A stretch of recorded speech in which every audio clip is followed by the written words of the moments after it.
오늘 본문은 누가복음 1장 39절에서 56절입니다. 누가복음 1장 전반부에는 가브리엘 천사장이 마리아를 찾아옵니다. 그래서 아기 예수의 잉태 사건을 말해주죠. 마리아는 너무 놀랐습니다. 어떻게 내가 하나님을 잉태해서 출산할 수 있단 말인가. 처음에는 거절했습니다만 나중에는 주님의 뜻대로 되기를 원합니다.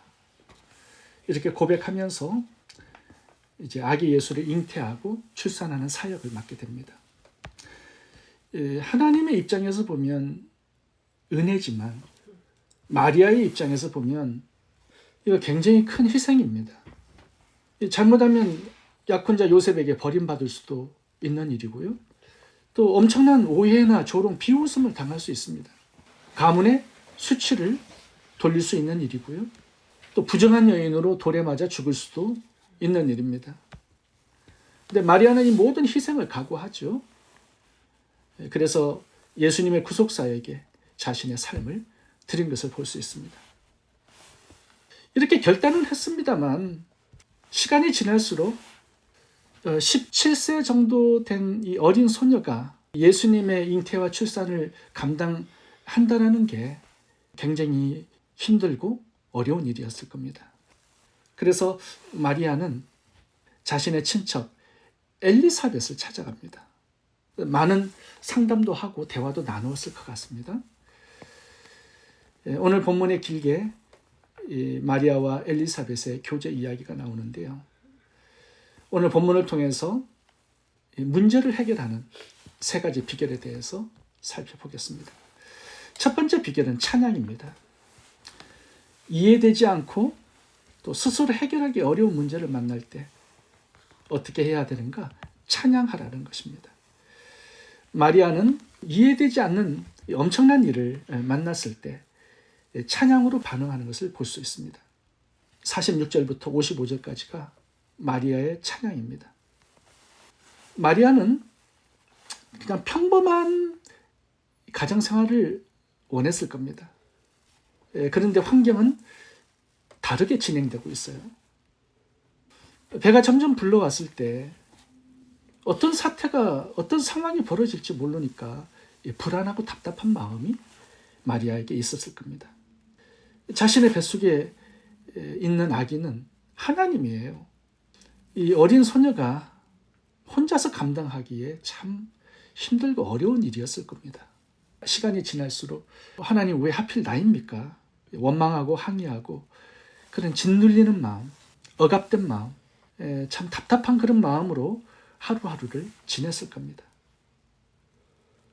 이런 상황에서 오늘 본문에는 마리아의 찬양이 나옵니다. 46절 마리아가 이르되 내 영혼이 주를 찬양하며 내 마음이 하나님 내 구주를 기뻐하였으면 그의 여종의 비천함을 돌아보셨습니다. 보라 이제 후로는 만세의 날을 복이 있다 일컬으리로다. 자신을 나 참 복 있는 여인이다 이렇게 고백하고 있는 것입니다. 46절에서 48절까지 보면 자신에게 행하신 하나님의 은혜를 찬양합니다.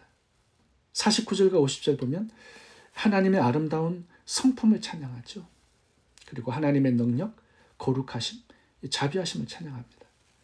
51절에서 53절까지는 다양한 문제를 다루시는 하나님의 주권적인 사역을 찬양하고요. 54절과 55절은 이스라엘을 향한 하나님의 자비하심을 찬양합니다. 이 마리아의 찬양이 상당히 구체적이고 자세합니다. 하나님의 성품, 사역, 능력, 주권을 찬양합니다. 놀라운 일, 이해되지 않는 일, 스스로 해결하기 참 어려운 일을 당할 때 우리가 어떻게 해야 하는가? 하나님께 집중하고 하나님께 눈을 돌리고 마음을 드리고 찬양하라는 것입니다. 이렇게 찬양할 때요, 문제에서 하나님께 집중하게 되죠. 마음을 드리게 되죠. 이제 하나님께 그 찬양을 들으시고 그 찬양을 기도로 들으시는 거죠. 그래서 찾아오셔서 우리의 마음을 만져주세요. 치유하세요. 새로운 힘을 주십니다. 이 다윗의 찬양을 보면요, 사무엘상 16장 23절 보면 다윗이 찬양할 때 사울 왕에게 들어갔던 귀신이 떠납니다. 사울이 치유돼요. 이게 영적인 능력이라는 말씀을 하고 있는 것입니다. 찬양이. 역대하 20장을 보면 더 놀라운 일이 일어납니다. 역대하 20장을 보면요, 암몬과 모압과의 전쟁이 일어나는데요, 하나님께서 이 전쟁에 찬양대를 앞서 세우라는 겁니다. 전쟁에 군악대를 세우는 거예요. 이해되지 않는 명령을 주십니다. 그래서 이스라엘 백성들이 찬양대를 조직해서 전쟁의 맨 앞에 보냅니다. 찬양대가 막 찬양을 하니까 하나님께서 그 전쟁 속에 임재하세요. 그래서 하나님께서 놀라운 기적을 일으키셔서 모압과 암몬의 군사들을 다 죽입니다. 전쟁의 승리가 간단하게 이루어졌어요. 뭐예요? 찬양. 이게 찬양이 영적인 것이라는 말씀을 하고 있는 거예요. 우리가 신앙생활을 하다 보면 내 힘으로 해결할 수 없는, 이해되지 않는 그런 문제들을 만날 때가 있습니다. 건강의 문제도 그렇고, 재정의 문제, 사업의 문제, 관계의 문제, 시험에 들고 악에 빠지는 경우도 많이 있죠. 이제 그런 상황에서 우리가 해야 할 것이 하나 있는데, 그것은 하나님께 집중하고 마음을 드리고 찬양하라는 것입니다. 이게 이해할 수 없는 상황과 고난과 역경을 이기고 승리하는 비결이라고 알려주는 거예요. 성경을 보면 우리 신앙의 선배들이 힘들고 어려운 일을 만날 때 전부 다 찬양을 하는 것을 보게 됩니다. 욥을 볼까요?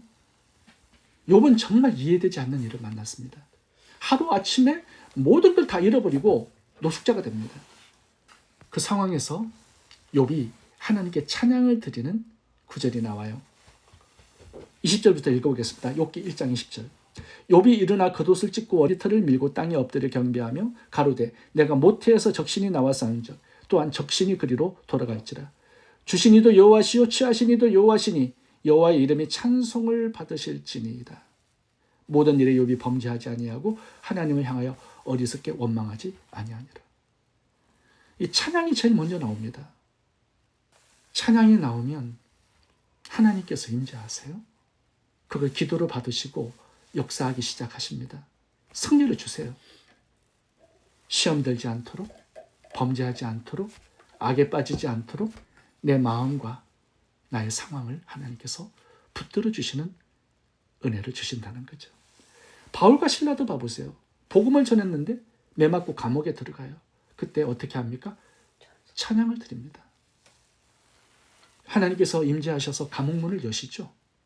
빌립보 교회가 개척되는 기적을 하나님께서 허락하세요. 다윗도 보면 10년 이상 사울 왕과 3,000명의 추적자들에게 쫓기는 삶을 살았습니다.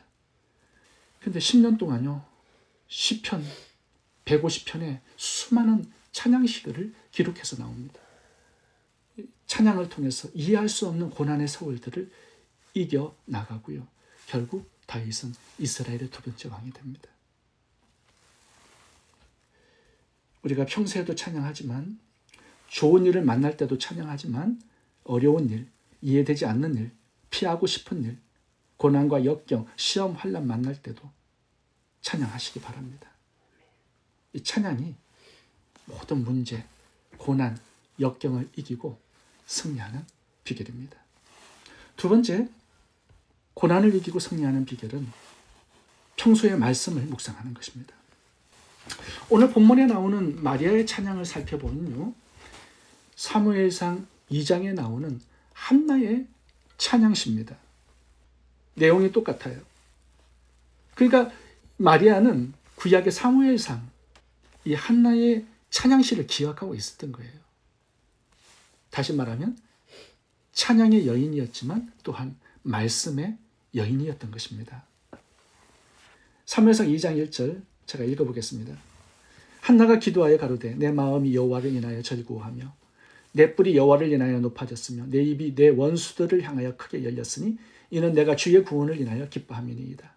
여호와와 같이 거룩한 이가 없으시니 이는 주밖에 다른 이가 없고 우리 하나님 같은 반석도 없으심입니다. 하나님의 성품과 능력과 사역을 찬양하죠. 그리고 마리아의 찬양을 잘 살펴보면요, 마리아의 찬양 내용이 시편의 내용들과 똑같습니다. 49절은요 시편 71편 19절 말씀을 인용한 것이고요, 53절은 시편 107편 9절 말씀을 그대로 인용한 것입니다. 시편의 성경 구절이 많이 나와요. 이제 이런 것을 보면 마리아가 평소에 성경을 참 많이 묵상하고 마음에 새긴 여인이었다라는 것을 알 수 있습니다. 평소에 말씀을 사랑하고 묵상했던 여인이었어요. 이해할 수 없는 자신의 문제를 만났을 때 성경 말씀을 통해서 답을 찾으려고 노력한 여인이었습니다. 우리도 마찬가지예요. 평소에 말씀을 사랑하고 읽고 묵상하는 사람은요, 문제를 만날 때 문제를 보는 시각이 달라지고요, 문제를 다루는 방법도 다릅니다. 이스라엘 백성들은 늘 원망불평으로 문제를 반응하죠. 근데 마리아 달랐습니다. 말씀을 인용하고 말씀을 고백해요. 선포해요. 문제에 압도당하지 않습니다. 말씀을 통해서 고난과 문제를 바라보고 있어요. 그러니까 이기고 승리할 수밖에 없는 거죠. 말씀을 평소에 많이 묵상하다 보면요, 고난을 만날 때 이 고난을 어떻게 이길 수 있는지 그 답을 하나님께서 주시는 거죠. 제가 아는 목사님, 목회를 하면서 힘들고 어려울 때마다 암송하는 성경 구절이 하나 있다고 말씀하셨는데, 그게 마태복음 3장 17절 말씀입니다. 하늘로서 소리가 있어 말씀하시되 이는 내 사랑하는 아들이요 내 기뻐하는 자라. 예수님께서 사역하시기 이전에 침례받을 때 하나님께서 말씀하신 구절이죠. 내 사랑하는 아들이요 내 기뻐하는 자라. 그러니까 하나님은 사역의 성공과 실패 이것을 떠나서 우리 자체를 사랑하시고 기뻐하신다라는 말씀을 주고 있는 것입니다. 모든 사역자들이 참 좋아하는 말씀이에요. 어떤 성도님 한 분은 폐병으로 투병하면서 항상 암송한 말씀이 한 구절 있었다라고 말씀하는데, 그게 마태복음 11장 말씀입니다. 수고하고 무거운 짐진 자들아 다 내게로 오라. 내가 너희를 쉬게 하리라. 힘들고 어려울 때마다 늘 주님을 바라보고 찾고 기도하고 주님께 가까이 갔다는 것입니다. 왜? 내가 너희를 쉬게 하리라 라고 약속하셨기 때문에. 제가 몇 년 전에 선교대회를 준비하면서 내몽골 선교사인 탁구 선수 양영자 선수를 초대한 적이 있습니다.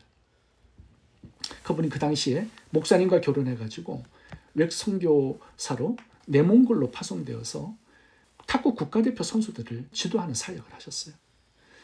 근데 이제 선교대회에 오셔가지고 간증을 하시는데 들어보니까 참 고생을 많이 하셨더라고요. 탁구 선수 생활하면서 이 건강에 어려움이 와가지고 병원에 오랫동안 입원한 적도 있으셨고요. 이제 팔을 많이 휘둘러니까는 이 팔이 고장이 난 거예요. 올라가지도 않고. 그리고 국가대표 선수에서 탈락당해가지고 대표 선수를 못한 적도 있었다고 합니다. 양영자 사모님께서 힘들고 어려울 때마다 암송하는 성경 구절이 하나 있다고 소개를 하셨는데, 그게 잠언 24장 16절 말씀이었습니다. 대저 의인은 7번 넘어질지라도 다시 일어나거니와 악인은 재앙으로 인하여 엎드려 지느니라.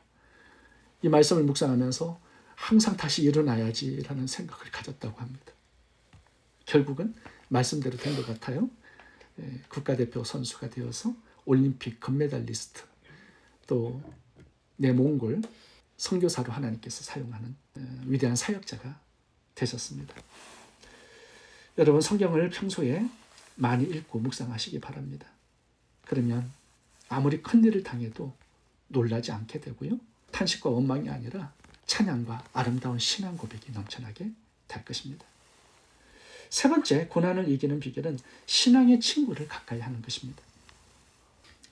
1장 40절, 사가랴의 집에 들어가 엘리사벳에게 문안하니. 엘리사벳의 집에 얼마나 오래 있었냐면 3개월을 머뭅니다. 참 오랫동안 교제를 나누었어요. 어디 갈 데도 없었겠죠. 배불러가지고. 정말 불안하고 답답하고 우울한 이런 부정적인 감정을 해결할 때가 딱히 없었던 것 같습니다. 그런데 엘리사벳 집을 찾아가서요, 엘리사벳과 교제를 나눈 다음에 이 마리아는 완전히 다른 여인이 되었습니다. 그래서 이 믿음의 신앙의 친구들과의 교제가 얼마나 중요한지를 오늘 본문이 우리들에게 가르쳐주고 있는 것입니다.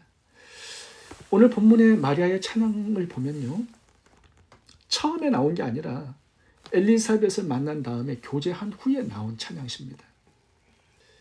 마리아가 이렇게 찬양을 드린 시점을 한번 봐보세요. 1장 41절에서 45절까지는 엘리사벳이 마리아에게 말을 한 것이고요. 그 다음에 46절부터는 마리아의 찬양이 나오는 것입니다. 그러면 엘리사벳이 마리아에게 무슨 말을 해준 것입니까? 한번 보겠습니다. 41절부터 45절. 대단한 신앙 고백을 해줍니다. 엘리사벳이 마리아의 무난함을 들으며 아기가 복중에서 뛰어노는지라 엘리사벳이 성령의 충만함을 입어 큰 소리로 불러 가로되 여자 중에 네가 복이 있으며 내 태중에 아이도 복이 있도다.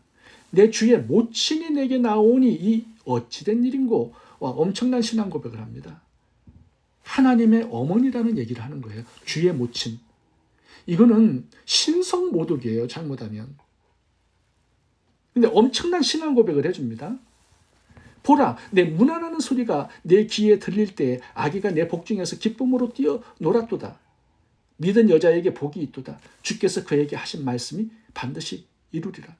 여기 보면요, 복이라는 단어가 굉장히 많이 나와요. 너 참 복된 여인이다. 너의 태중에 있는 아이도 참 복이 있다. 너는 주의 모친이야. 위대한 여인이야. 그 다음에 46절 보면 이제 마리아가 찬양하는 것입니다. 하나님, 나는 참 기쁩니다. 나는 참 복된 여인입니다. 하나님, 감사합니다. 비천한 여인을 돌아보아 주셨고 은혜 주셔서 감사합니다. 이 사역을 맡겨주셔서 너무나 감사합니다. 이런 찬양 고백을 드리고 있는 것입니다. 마리아가 혼자 있을 때는 이런 찬양이 나오지 않았을 겁니다. 근데 엘리사벳과의 교제 중에 하나님께서 은혜를 주신 거죠. 자신을 다르게 바라보는 시각을, 영적 눈을 회복시켜 주신 것입니다. 자신을 복된 여인으로, 주의 모친으로 바라보는 믿음의 눈이 생긴 거예요. 그래서 이렇게 벅찬 감격으로 찬양을 드리고 있는 것입니다. 마리아가 그동안 자신의 잉태를 참 부담으로 여겼던 것 같아요. 후회도 많이 했던 것 같아요. 근데 엘리사벳과의 교제를 통해서 자신의 이 잉태 사실이 얼마나 복된 것인가를 깨닫게 된 겁니다. 그래서 하나님 앞에 벅찬 감사의 찬양을 올려드리고 있는 거예요. 신앙의 친구가 이렇게 중요한 것입니다. 삶을 포기할 수 있는 사람도 믿음의 사람을 만나면 소망을 가져요. 새 삶을 출발합니다. 그때 이상한 친구를 만나면 살고 싶은 소망도 꺼져서 죽고 싶은 생각이 들어요. 그래서 참 믿음의 친구가 얼마나 중요한지를 한번 생각해 보게 됩니다. 침례 요한이 헤롯 왕에게 잡혀가지고 감옥에 들어갔습니다. 마태복음 11장을 보면. 근데 감옥 안에서 혼자 오래 있다 보니까요, 이 침례 요한이 이상하게 변질됩니다. 제자를 보내가지고 예수님께 당신이 오신 메시아입니까? 라고 물어봐요. 아니, 침례 줄 때 하나님께서 다 가르쳐 주셨잖아요. 예수님이 메시아라는 거. 나는 당신의 신들매 풀기에도 감당할 수 없습니다. 라고 고백한 사람이 당신 메시아 맞습니까? 이런 또 의심을 하고 있어요. 왜 그렇죠? 혼자 있으면 그렇게 되는 겁니다. 믿음의 친구가 없어요. 신앙의 교제꾼이 없어요. 그러면 신앙이 떨어지게 됩니다. 마귀가 혼자 있는 사람들을 건드는 거예요. 의심을 줘요. 불신을 줘요. 믿음이 점점 타락하게 되는 겁니다. 그래서 같이 모여야 돼요. 주님은 그래서 모이기에 힘쓰라는 명령을 주시는 거죠. 주님은 두세 사람이 내 이름으로 모인 곳에 나도 그들과 함께 있겠다고 약속하셨습니다. 그래서 신앙인의 교제가 이렇게 중요한 거예요. 서로에게 믿음을 주고 힘을 주고 소망을 주고 능력을 주고 함께 사역을 감당할 수 있는 은혜를 하나님께서 내려주시는 거죠. 예수님도 늘 3명의 제자들을 데리고 다니셨습니다. 우리는 예수님이 아닌데 얼마나 많은 신앙의 친구들을 가까이 하고 교제를 나눠야 되겠습니까? 한 사람이면 패하겠거니와 두 사람이면 능히 이기나니. 두세 사람이 내 이름으로 모이는 곳에 나도 그들 중에 있느니라. 믿음의 친구들을 가까이 하시고요. 또 교제하는 일에 열심을 낼 수 있기를 바랍니다. 이것이 내 문제를 해결하고 고난을 이기는 승리의 비결이 된다는 사실입니다. 오늘 본문에서 우리는 고난을 넉넉하게 이기고 문제를 이기고 승리하는 비결을 세 가지로 살펴보았습니다. 첫 번째, 찬양하라는 것입니다. 두 번째, 말씀을 묵상하고 마음에 새기라는 것입니다. 그리고 신앙의 친구를 가까이 하고 교제하라 말씀합니다. 기도하겠습니다. 좋으신 하나님, 신앙생활을 하면서 사역을 감당하면서 여러 가지 당하는 어려움들 또 문제들 찬양과 말씀 그리고 믿음의 교제를 통해서 잘 이기고 승리해서 주님 맡겨주신 사명을 잘 감당하는 저희 모두가 되게 해 주옵소서. 예수님 이름으로 기도합니다. 아멘.